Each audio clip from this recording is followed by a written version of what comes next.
I was reading about the life of C.S. Lewis. At the age of 17, he wrote to his friend Arthur Greeves, and he said, I quote, "I believe in no religion. There is absolutely no proof for any of them, and from a philosophical standpoint, Christianity is not even the best." 15 years later, Lewis wrote Arthur and said, "Christianity is God expressing himself through the incarnation, crucifixion, and resurrection." What could change a man who so vehemently declared there is no God? C.S. Lewis knew how to weave stories of fantasy and fiction, and I think one of his closest friends, J.R. Tolkien, made a great contribution to literature as well. So you think from that man's vantage point, it would be very difficult to hoodwink him if all of this was just a fabricated tale.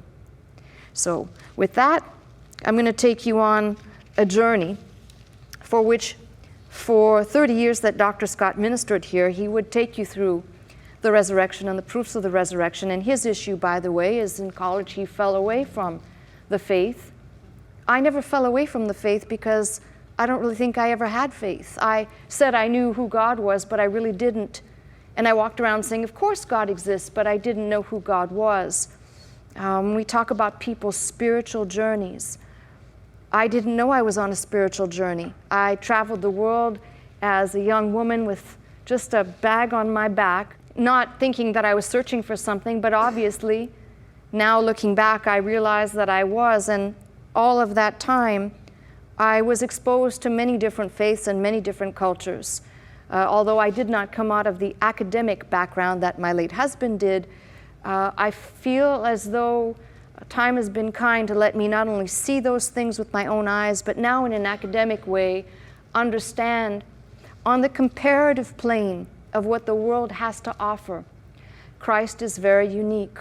I often hear people say, how can we know the validity of these documents? If you listened last week or you were here last week, I took you through the history of the Bible. And I really hadn't premeditated that that would come on the heels of this. And yet, there could be no better message to demonstrate the hundreds, thousands now, years of propagating the message, which many people will talk about how it has changed, but in reality, it has not changed. Our way of communication, unfortunately, has changed. It has degraded somewhat.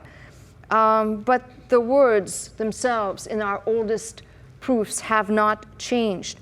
So I have a random question, and the random question is, if we date these, we'll speak first about the Gospels, if we put these at no more than 40 years after the death of Christ, why do people look at these records and have issue with their historical credibility? And yet, historians such as Plutarch and Arrian record the life of Alexander the Great some 400 years after his death, and these have become the staple of accepted history.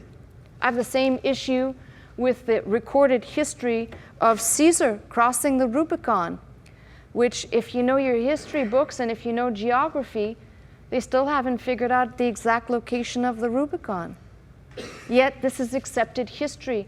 Caesar committed his way to civil war upon that crossing, and no one really knows the exact date. Some put it at 55 and some at 49. Who knows? Coming from Gaul, whatever that means. But these have become historical documents. And yet, by the way, even the writer who chronicles this event of the crossing of the Rubicon comes much more than 40 years later than the writers of the Gospel. So I always take issue with people saying, yes, but how can you know?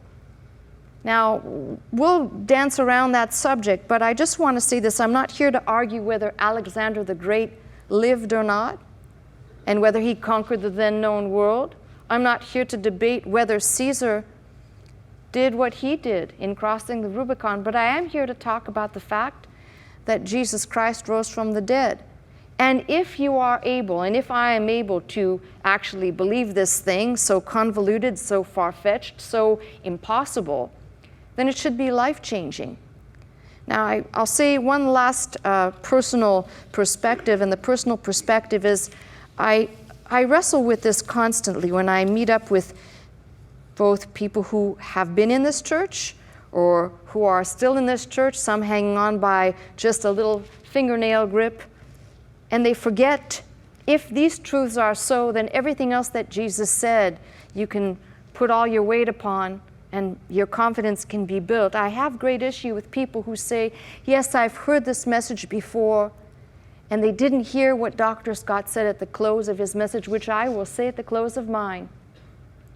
If this is all true, then you and I should not only take a second look at the life, death, resurrection, ascension, and return of Christ, but we should order our lives accordingly, not by a set of rules, not by some legalistic perfectionism, but by the liberation that Christ has indeed set us free, that death hath no more dominion over us. And with all of that being said, if you start combing back into the history records, no one will debate that a man named Josephus in the second half of the 1st century wrote his Antiquity of the Jews, his History of the Wars, and a chronicle, by the way, that many have taken as exact history.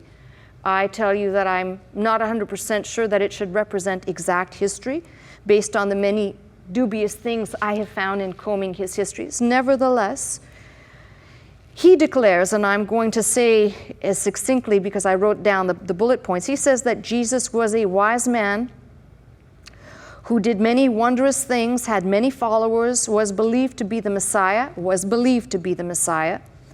accused by the Jewish religious leaders, condemned to death by crucifixion by Pontius Pilate, and was considered resurrected.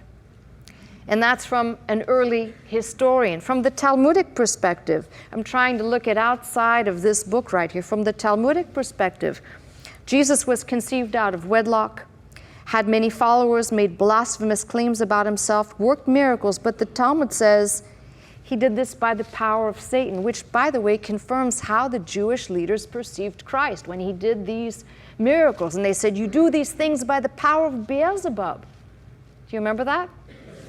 So it's kind of interesting, including, by the way, when he heals the man is healed. For me, it wouldn't matter. You know, if I had something wrong with me and somebody came along and restored me, I'd be following you.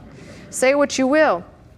When we jump to the early church writings, the debate of whether Ignatius or Irenaeus said the following, but we find that these early writers are quoting the bulk of Jesus' teaching and his sayings. And this is what's staggering about this. I find it staggering anyway. A lot of people propose that these documents that we call the gospel records are not as valid or as good or as reliable, and yet they fail to miss something. In the book of Acts, we already read of, although Jesus didn't say to do this, by the way, but we read of an established place. Acts 8 and Acts 15 and so forth, we can read of established places, Jerusalem as the epicenter, and several strange encounters, meetings, if you will, of people who already had kind of taken the place as ensuring that broken telephone,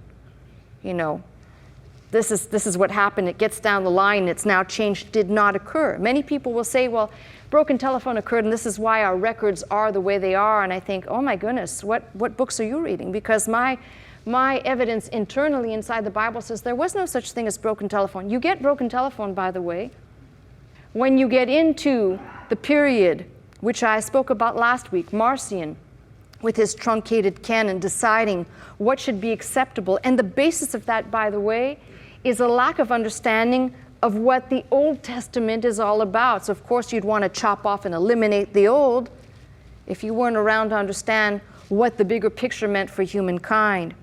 So, if I was going to go back into these records, and I said we're going to mix some slumgullion here, some old and some new, you've got to look at what Jesus said about himself and come to a conclusion, which I'm not here to argue whether Jesus lived. All of the historians, including heathen historians, agree Jesus lived. Let's not even go there. If we have to do that today, I think I'm going to lay down. But the claims that Jesus made about himself are either fact or fable. The things that he said, that he is recorded saying, are rather disturbing if you think about it. And I really want you to pretend you haven't even considered the things that are in the gospel. And I want you to think of things that he said. When he said, and I taught a whole message on this, "Follow me." And it says they straightway forsook their nets and they followed him. They forsook their livelihood. They forsook family. They forsook everything. And it says they straightway followed him. Now, this is why I'm very careful when I tell you, follow me as I follow Christ. But don't you dare start following me as I am an individual and I can go off the beaten path sometimes. Don't follow me alone. Follow me as I follow Christ. But Jesus claims, he says, follow me and essentially I'll make you something you're not. I think if I told you that not Jesus, but I was going to make you into something you're not, you might say, okay then. When men and women enlist in the Army or the Navy, that's kind of true. They become something that they weren't before. You become valiant, you learn how to fight, but the inner fiber is not completely changed as Jesus was describing, something that you're not. Jesus says, if a person looks back after he has started or she has started following him, they're not fit for the kingdom. Now, what becomes the acceptable Jesus of our day, this is not acceptable. To say, if you put your hand to the plow and you look back, you're not fit for the kingdom. How many churches would be half empty today if that was really considered as true? I want you to think about this. Don't think about this as just another message. I want you to think about it today with your standing and your understanding about where you are with God, because I've said this before and I'll say it again. That's my most important concern. I can't make the trip for you. I can't say, come on now, let's do this thing. But if the message gets under your skin, it's life-changing. Jesus says you must prefer me above mother, father, sister, brother, yea, in your own life also. I want you to think about that. What type of person would come on the stage of history and say, I have to have preeminence in your life? And who believes this today? Please don't answer. Jesus said, if you do not confess me before men, essentially asking his followers to pledge allegiance to him and to him alone, and if they did not, he would deny them before his Father. I want you to think of these incredible things. And if these sayings, by the way, remain only sayings, then you can put them alongside the sayings of Confucius or the sayings of Buddha, and they'll remain simply sayings. But if they become the fabric of your being, you will look at these scriptures and his claims, which are quite radical, in a different light. The other claim that he made was in relation to the relationship he had with his Father. Everywhere I travel, people say, let's talk about the Lord's Prayer. They don't mean John 17, they mean Matthew 6, our Father. But Jesus never prayed that prayer. He told them, when you pray this thing. His prayer to the Father is in John 17, and he says, Father. He doesn't say our Father. He's speaking in a personal relationship. Now, we have that personal access and relationship. The book of Hebrews tells us we have access. Romans tells us we have access because of him. But at this moment in time, he's saying he's got a special relationship with the Father that you and I and the disciples don't yet have. That's pretty staggering. When Jesus spoke, he spoke with absolute authority. The Quran suggests that Jesus was just a prophet. If any person reads the Old Testament prophets, they will see how the prophets spoke. The burden of the Lord came to so-and-so. And the Lord of hosts said and spoke or gave the message. Jesus came and he said, you've heard it said, but behold, I say unto you. And he takes all of the Old Testament, essentially what's in the Decalogue, he takes that and he doesn't lower it.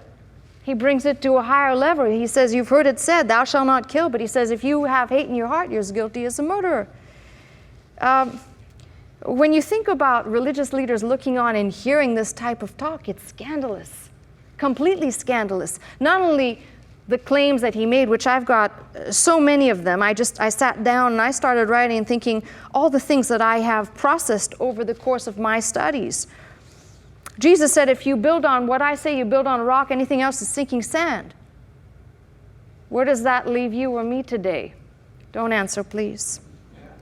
Jesus is the only person that I have encountered, and I too had to go down the crossroads of looking at all the religious leaders. He's the only one that depicted himself as perfect.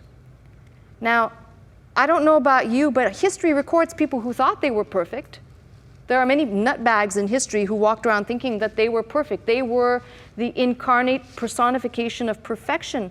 But no man on the stage of history demonstrated that as Christ did. Now, at this point, I could bring in the founders of other religions and I could say just comparatively, Jesus said things and did things, but specifically what he said, that none of these other people ever said. Buddha was not God and he never professed to be God. He was deified later, much later, through the Samgitas, the meeting of these religious men that later deified him. He did not profess to be God. Confucius did not profess to be God. Mohammed did not profess to be God. He was Allah's prophet. Received revelations, whether he received them in a cave or in a dream. Some people said he received them by jinns, by demons, and others by angels. It doesn't matter. None of these holy men, and they are all good men, regardless of what people's perceptions are. Their whole idea was to lead people on a path through some better life or some better plane of thinking, philosophically or spiritually. But none of them said or did what Jesus said or did, putting all of these statements, if you think about it, out there and very out there. Now listen, every mother in Israel, when Jesus was born, every mother in Israel thought they were going to give birth to the Savior.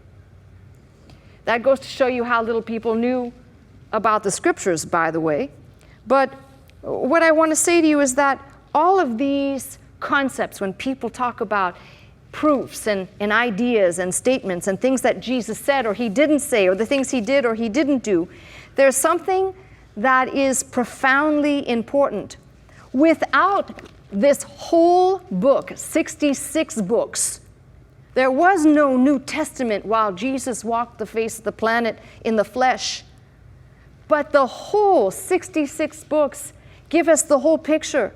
So imagine if you were and I were in the time that Jesus walked the face of the earth and he was saying, there's something wrong with humanity that only my death can fix, and I'm foretelling of it. I'm foretelling you that this is going to happen. Now listen, I know you've heard this before, but if you went around saying that and you told me you were, with specificity, not just something ambiguous, but with specificity, if you told me that you were going to die and 3 days later you came out of the tomb, you and I'd be sitting down and boy, oh boy, I'd be sitting at your feet listening to every single anything that came out of your mouth. He's the only one that makes these claims, and if, by the way, they are true, then it's not just radical, it's life-changing. When they came to Jesus, they said, give us a sign. He said, there'll be no sign except the sign of Jonah, who was in the great fish's belly 3 days and 3 nights. And just recently, I was reading a church father's interpretation on Jonah, and I sat back and I went, whoa, that's pretty staggering, because this church father observed something. He said, you notice how Jonah was essentially vomited out on the beach or wherever he was vomited out, but his flesh was not corrupted. And I began to think that's exactly what Jesus was saying. He did not experience, as Psalm 16:10 says, corruption. There was no corruption experienced, nothing that decayed, if you will. So that the type of Jonah is even greater in its understanding, if you understand what he meant by that. Okay, so I move on to some other sidebars that I think are important. If we were to line up Jesus with other people on the stage of history, you would not find individuals professing to know what heaven was like and speaking with first-hand information. When Jesus says, when somebody repents, Luke 15, when somebody repents, when somebody turns back to God, the angels rejoice. How did he know that, except that he was there? He said, I saw Lucifer fall. Hello. You know, if you start telling me that you were before Abraham was, you were, I'd be saying, really? Oh, that's kind of crazy. How's that even possible? That's like saying you have to be born again. How do you get back up in there? He said and did miracles. He anticipated his return. He also anticipated a gap in his return.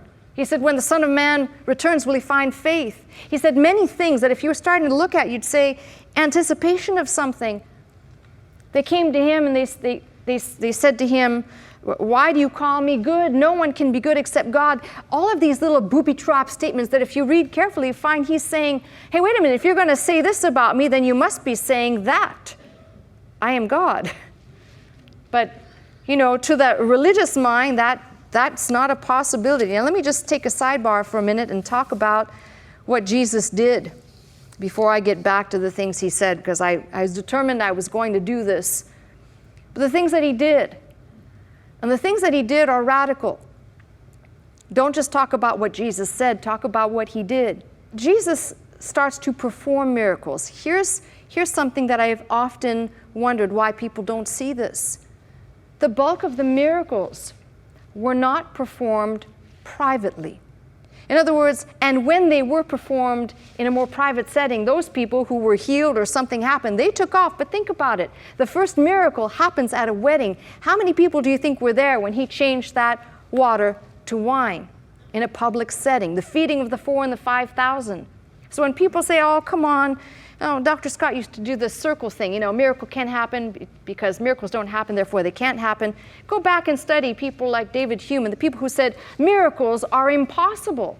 Well, then I guess you and I have no paddles and nowhere to go, okay? Because if a miracle didn't occur, it's essentially saying that the resurrection did not occur, and it means the virgin birth did not occur, and it means all of this is just a convoluted lie. And we should just be living our lives, looking for something else to hold on to, but there is no eternity, there's nothing else, it's all a joke, it's all a farce.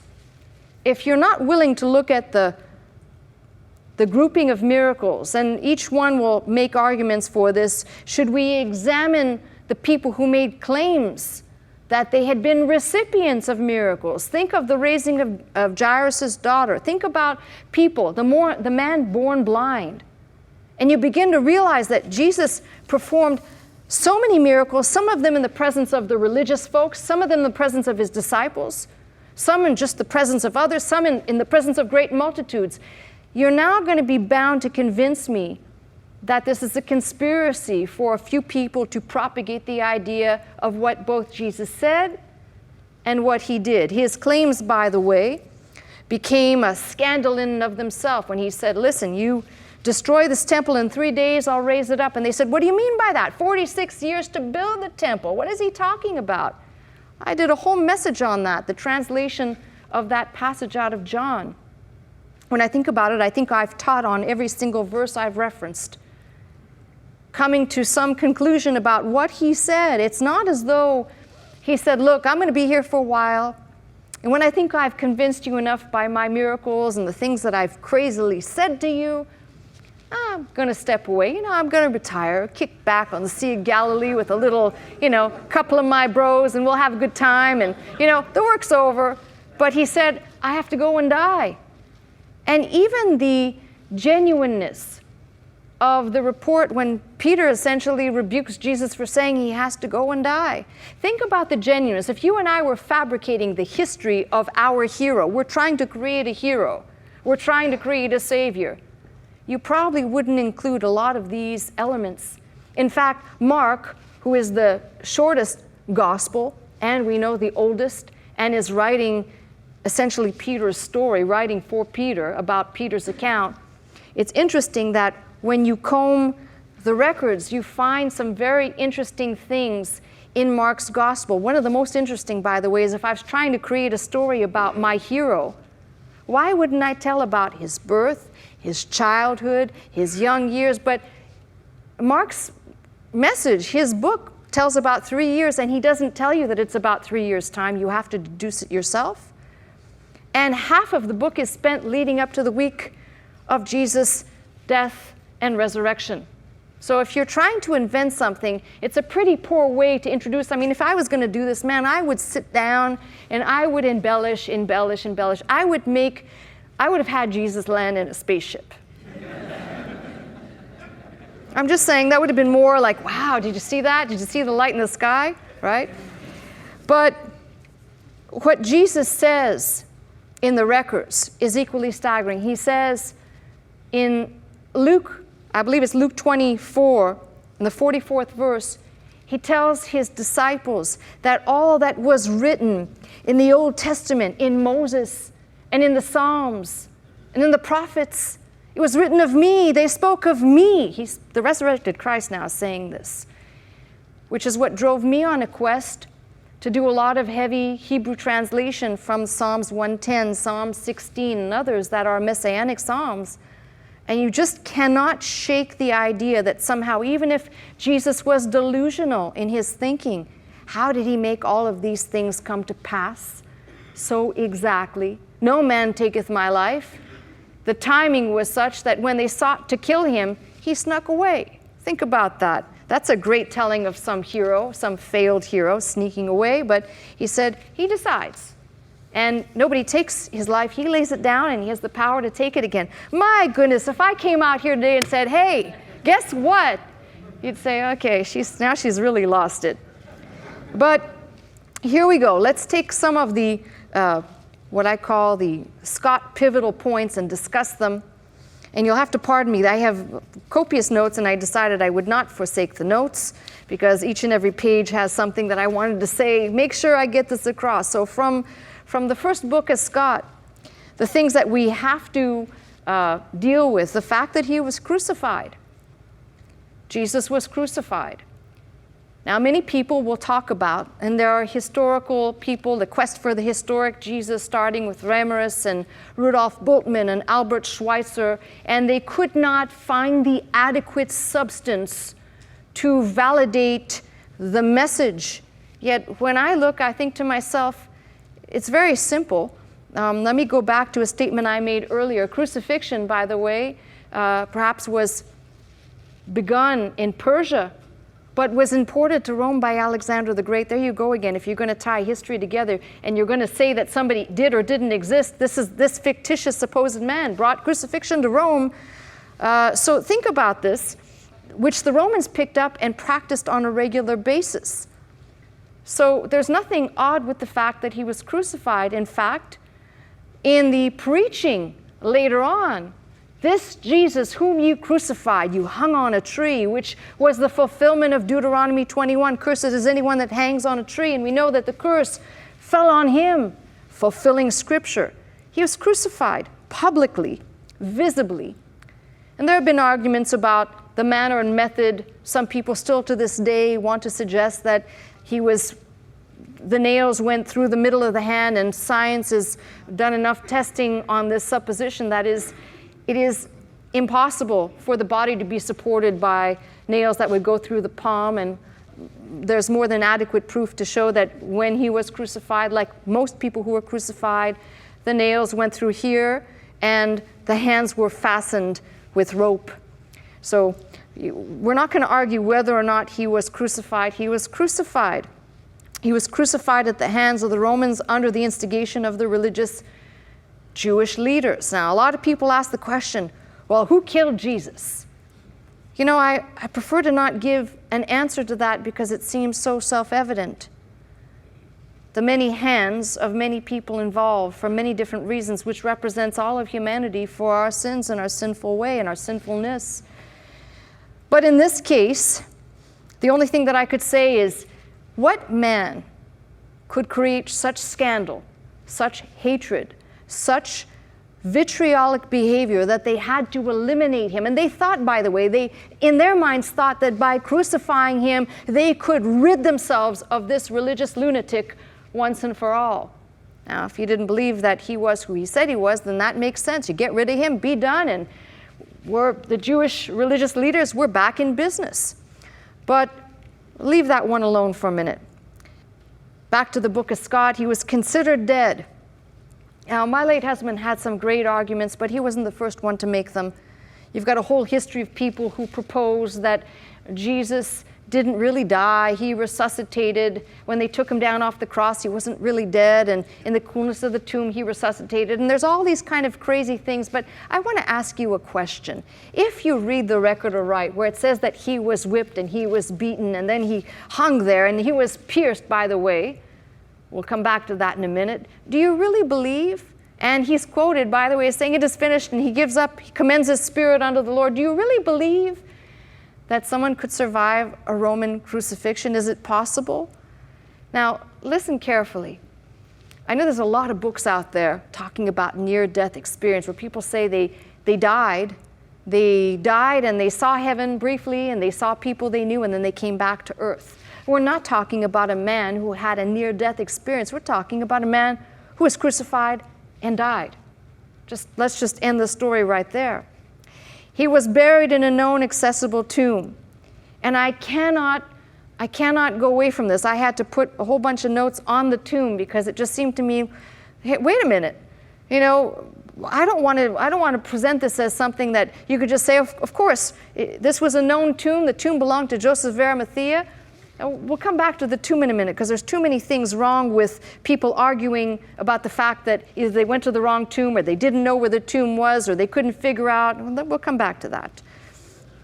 They preached, the disciples did, in the same place where he administered, raised, ascended, and that the tomb was empty.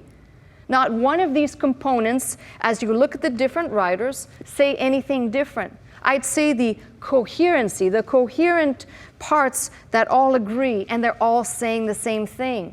So you've got to kind of put that in your brain. The Jewish leaders were more concerned to disprove all the preachments, therefore telling the disciples not to preach the message anymore, which is recorded in the book of Acts when Peter preaches, and they say, don't preach that message anymore. Why would you want to shut somebody up? Unless you had something to worry about. Let them fall on their face, like somebody saying, oh, tell that woman Scott to shut up already. You know, well, if I'm not who I say I am and God didn't raise me up to preach, then let me fall flat on my face and you can all go away saying, see, she doesn't know a thing. And that'd be your problem, by the way, because I think God did a good thing in picking someone who didn't want to have the responsibility or couldn't even imagine standing here. I'm standing here talking to you right now. Never mind. Now, I want you to think about this. All the people who preached, we know this, all the people who preached that Jesus died, rose up, and ascended, they all died terrible deaths. And I want to ask you the question. You've seen in a microcosm 11 years of me standing in the face of people ridiculing and being cruel and mocking me and saying things, and I haven't left. Mind you, I'm not God, but you have to be really committed to something, either super delusional or super committed to what you believe to stand in the face of that adversity. Now, no one has tried to crucify me or to drag me through the streets and flame me, although that could happen one day, I suppose. But that wasn't humor, but it was. But what I want to say to you is all these people kept preaching, and they kept preaching in spite of. And that, to me, you know, if it was just a mistake, and I can see, I really do, I can see how if Jesus wasn't who he said he was, and it was all a big mistake, and Jesus was just a fraud, I could see those people banding together and saying, look, let's just keep it together until we all die or we're killed, and no one will ever know. But it doesn't make sense when you consider the centuries and people who are eyewitnesses to the eyewitnesses who then begin to preach, and the eyewitnesses to the eyewitnesses. And then we look at the church and the foundation of the church and the spreading of the gospel, and it becomes virtually impossible to have people go on and preach this fraud if there wasn't something radically life-changing about the message. And that, to me, is a great substance, if you will. All of these facts that I've just said, and I believe they are facts, should be accepted in order to validate when we go down the line of looking at how to make sense of all these things. And you can present facts, and then people walk away and say, okay, but what do I do with this? How does this even move me? Well, the reality is one of these facts will be latched onto more than others. I know mentally that's what I did. when I first heard Dr. Scott preaching about this. I latched onto the fact, not all these other things, it was the fact that it was impossible that these people could have kept going for the sake of a lie, for a fraud and a phony. They really believed who Jesus was, and they believed in what he stood for and who the claims that he made. They had to be realistic, or they also were crazy. So let's look at some strange propositions regarding all of these facts that I have just suggested. In putting down the facts, many people, beginning in Matthew's gospel, with the Jewish religious leaders, said that the disciples stole the body. Now, of all of these things, of all these theories, to me, that's probably one of the most ridiculous ones. And I'll tell you why. Because even if they stole the body to cover up the fact that Jesus didn't raise from the dead, they'd still have to put the body somewhere. And Jewish law still ruled the day, and there were certain things governing how to handle a body. And if you are familiar enough with the way Jews handled the body, you know there's no way that they would, a la Jesus seminar, throw the body out and let dogs devour it. There's no way that they would have burned the body. They did not cremate. So you're left with, the body would have had to have surfaced somewhere. Even if they buried the body, the risk that somebody might have seen them. We think about internet, and we think about technology. But I want you to think about in that day, some guy lived under a tree and he sold date nuts to people along the way. What's the statistical probability that they could hide the body, steal it and hide it? And by the way, I jumped to something else. If I was going to look at somebody who's more suspicious than others, I jumped to the women, not the men. If I was going to accuse somebody, it would not have been the men, it would have been the women. Why? Because they were there when the preparation for burial was occurring. And women are slightly more emotional than men, and I could see them saying, no, this can't be. But there's a problem with that. It's a glaring problem, which is when they rolled the stone in front of the tomb, and it says that it was perhaps, we now know, maybe somewhere in the place of a ton or a ton and a half. Those women did not move that stone. There's no way they stole that body. So forget about that. Forget about the disciples, because that's also ridiculous. The Jewish leaders wouldn't have stolen the body because somebody in their camp would have been glad to parade that dead body through the streets and make fun of this supposed savior of the people. The Romans stole the body is equally ridiculous because they have no stake in this matter. They just participated in facilitating. Okay, who do you want released to you? Do you want Barabbas or do you want Jesus? Give us Barabbas. Oh, we don't want Barabbas released and they want Jesus crucified. Okay, that's it. We have no more involvement. We're done. So why would they have anything to do with stealing the body? Furthermore, this is all these little points that I like to kind of digest. It was at the behest of the Jewish leaders that they posted a Roman guard. So if the Romans stole it, they'd have to do two things. They'd have to remove the stone, and they'd have to remove the seal that was placed on the stone. And most people don't know the technique of sealing up something officially would require putting some type of a string and sealing it with a seal. That means that a Roman soldier would have had to have broken the seal, rolled back the stone, taken the body, and the penalty for that for a Roman guard would be death. Not tenable. Forget about that. That doesn't work. So let's go to the next one, which is one of my favorite ones. I know that Dr. Scott liked to talk about this. He used to say the women went to the wrong tomb. And what is the problem with that? Let's go back and let's backtrack. The fact, there are some severe problems with this. Remember, the women are standing by while Joseph of Arimathea, it's his tomb, that he is preparing spices with Nicodemus. Now, just hear me out for a second. Because, when you think you've considered everything, I want you to reconsider something. There's no way that the women could have gone to the wrong tomb because they were standing there watching the preparation, and they were there, at least one of them was there, when she said, they've taken my Lord, and I know not where they've laid him. So believe me, the women knew. Women always, even though we might be slightly directionally dysfunctional, we know. And there was a Roman guard supposedly placed there, which means the Roman authorities would have known where the tomb was. And the Jewish leaders in Matthew 28 say, they've already started the rumor of they've stolen the body. So by virtue of that, they had already acknowledged that the tomb was empty, but they also knew where the tomb was. So please don't argue about the women going to the wrong tomb, because when we get to the account of resurrection morning, guess what? Other people knew where that tomb was too. We have two disciples running to the tomb. They're not running randomly going, oh, is he in here? Is he in here? Let me check here. Oh my goodness, where are we going now? They went immediately to that tomb, right? They went straight there, so it's not as if there's some confusion. And I think when we talk about this tomb, you just got to settle the fact that there was an empty tomb. And you got to settle that right then and there. And by the way, I did have visions of the women trying to roll away the stone.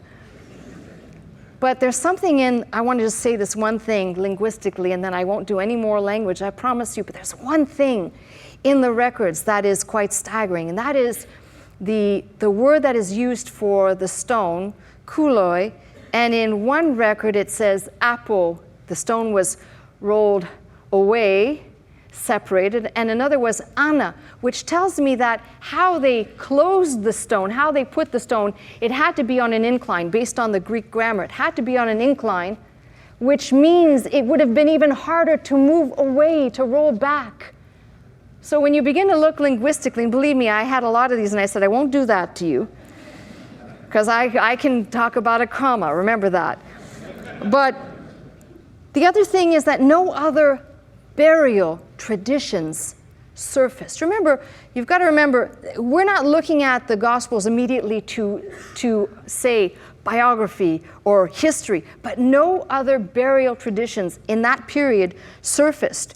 So what I want to say to you is, when you begin to look at all of these things, you think, with the empty tomb being the pivotal point, there is no body, and we must have a body of some kind. It's either got to be he's wearing it or it's somewhere, right? But thus far we have an empty tomb. So what we have here is the Jewish leaders wanting to put an end to the preaching. And the preaching begins with this, that just as Jesus said he would be crucified and he'd be raised up the third day, and sure enough, 72 hours later comes out of the tomb. And let's not even, some people say, well, but do you believe that there was a great earthquake and the ground shook? Well, absolutely. The power to bring up that life, that body from the dead, which is why Paul says, and that power that raised up Christ from the dead shall dwell in you. We're not powerless people. We have this indwelling of God's Spirit in us.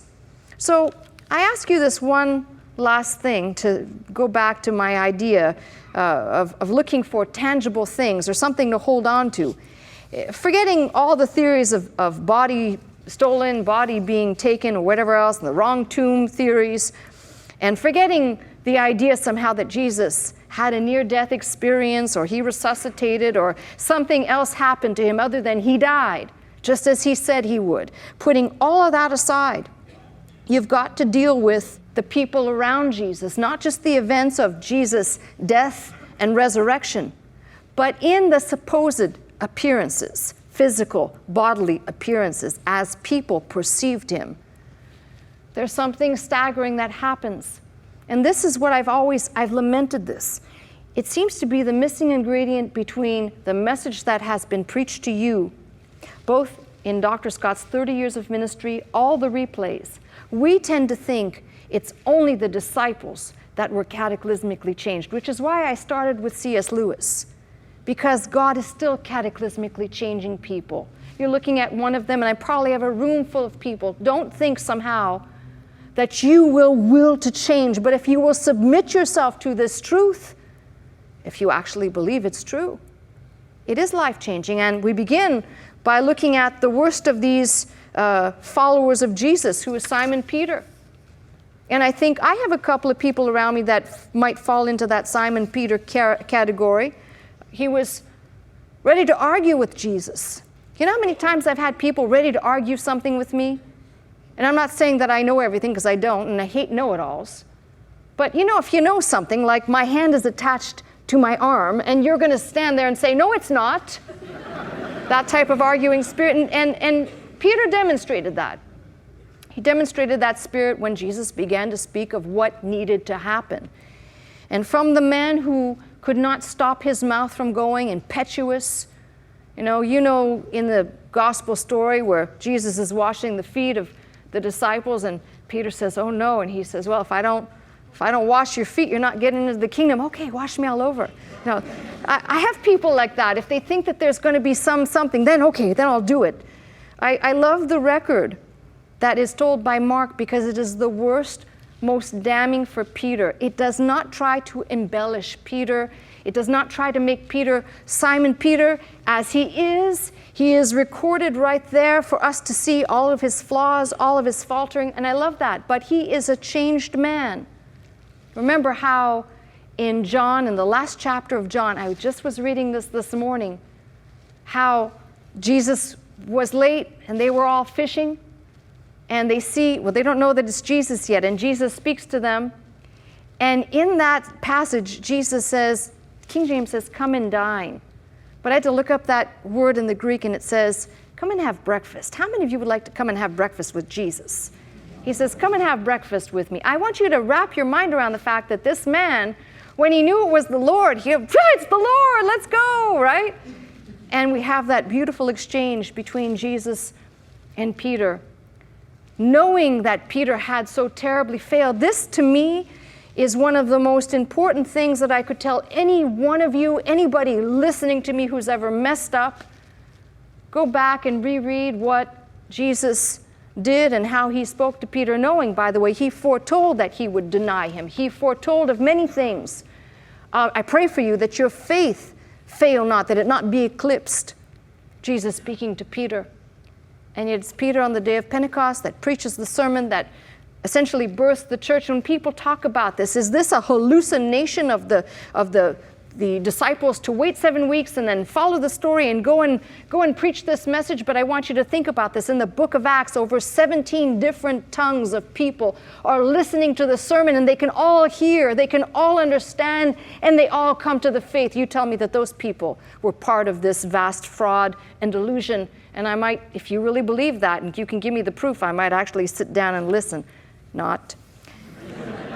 So, next of the men that I like to pick at here, but you know them all. You come to read about these men, and you come to know them so well through the scriptures, but you've got John, and I don't want to talk about James and John so much as John, sons of Zebedee, sons of thunder. Changed, by the way, John becomes the epitome of love. When we talk about the definition of love, read his gospel, read his message, and you see that throughout it spills over with a heart towards God and the love that is the love of Christ flowing through an individual.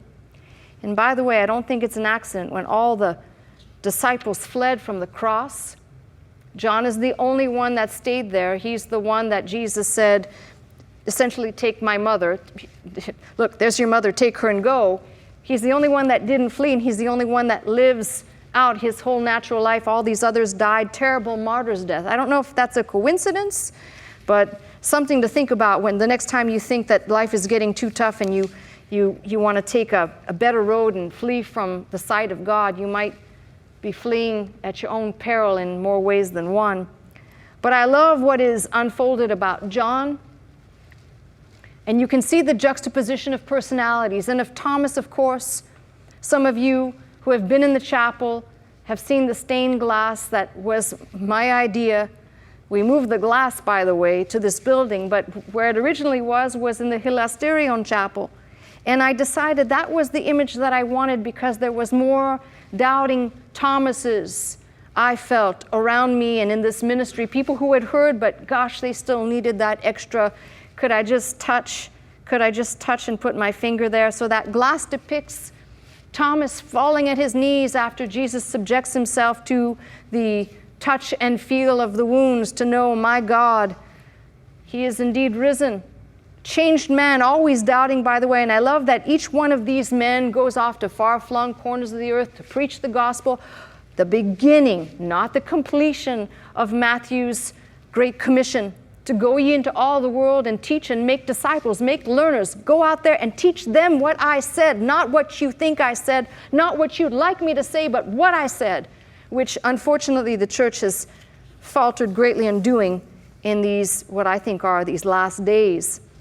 We know we follow the disciples. If you really want a good read, it depends on what the definition of good is, but Fox's Book of Martyrs is certainly a good read if you want to know about all the people who from the time of Stephen, after then Jesus, and then follow the lives of all of these people to see how they all died terrible deaths for preaching this message. Jesus died, he was buried, he was raised, and he's coming again.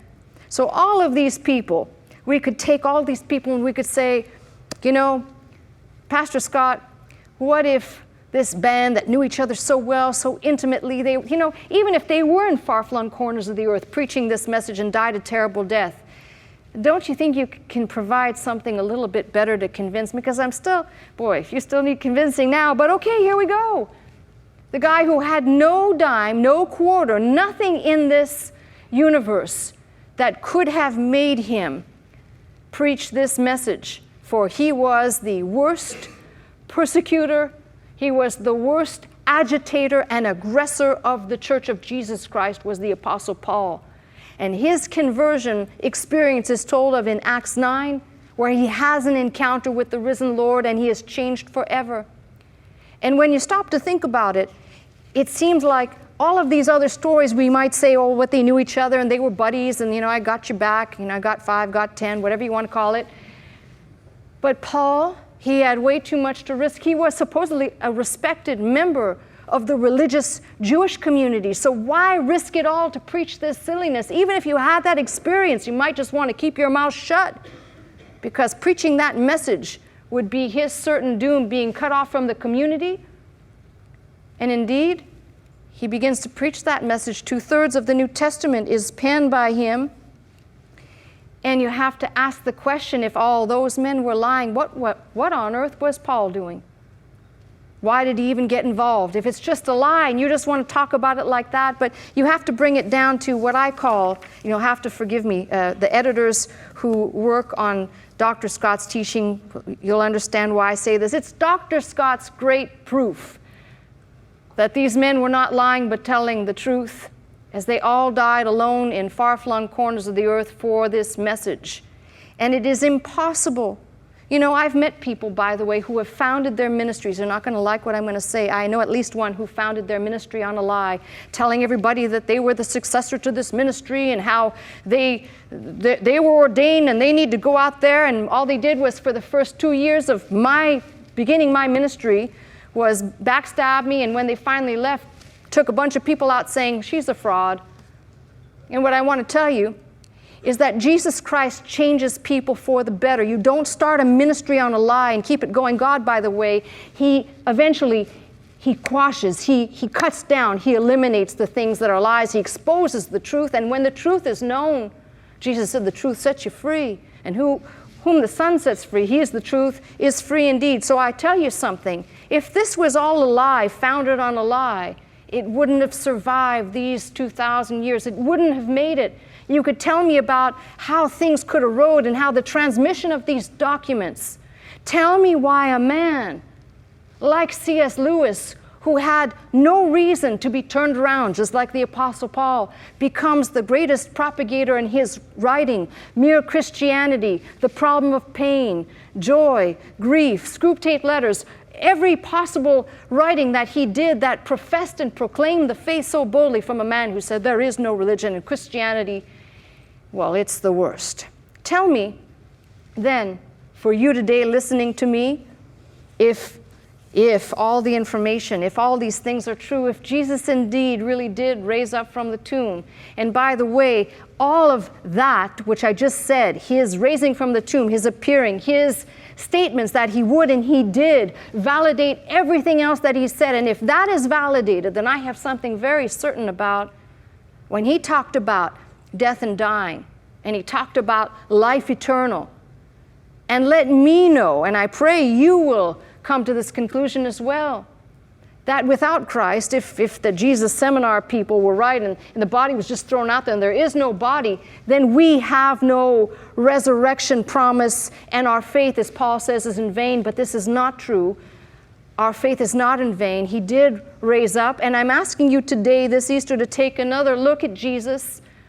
Maybe not so much through this last hour of teaching, but through the years you have been listening, to understand and to realize that God's power is still working today. It doesn't make people crazy and out of control, like some people tell you if you get possessed by the Spirit of God, you're rolling all over the place uncontrollably. But rather, take a look at these men whose lives were changed, and they did all things orderly, but they did it in the power of God. And if this is true, I will ask you the question, what think ye of Christ? What does Christ mean to you? Not what you might think of him simply in your mind, but what does it mean for your life? For me, the answer is he is Lord of my life. He is King of kings. He is risen. And I know that, I don't teach subjective things, but I know how the Lord has changed my life and the direction of my life. And I've seen it in other people around me. And this is not because somehow we are weak people wanting to believe something that is just not tenable and just not evidential enough, but rather we are people who have been, just like the disciples, cataclysmically and radically changed by the power of an encounter with the resurrected Christ. And by the way, when I think of that, I think of the song that the band sings, because he lives, I can face tomorrow. So when people say to me, what should I do in light of these recent events that have me shaken and I'm fearful and I don't know what's going to happen? Could something happen to me? Because he lives, I can face tomorrow. And because he lives, all fear is gone. Because I know he holds tomorrow. He holds my today. He holds me in his hand. As long as I remain faithful to him and faithing in him, he'll take care of me and he'll take care of you. And this Easter day, believe me, I don't need a day to celebrate the risen Christ. I celebrate him every single day, risen as the power evidenced in my life. But I ask you today, I pray earnestly for this, that whatever, even if it's just one crumb, one shred that causes you to go back to the book and reread again, might fortify you or do what it did to me, which is it hooked me. And I've never looked back. And I have no regrets because I realized something. Not only is this great unfolding of God's redemptive plan a reality and truth, but it still has the power. And people say, I'm powerless, and I succumb to things that have me bound. I say, then go back and pray and read exactly what happened here. The power of God's resurrection power, the same power that raised up Christ from the dead, shall so dwell in you. He is risen. Happy Easter, folks. I'm Pastor Melissa Scott, pastor of Faith Center, Glendale, California. I teach every Sunday morning at 11 a.m. If you'd like to attend services with us, simply call the 800 number, that is 800-338-3030, to join us. If you'd like to watch, listen, and learn 24 hours a day, simply log on to our website at www.pastormelissascott.com.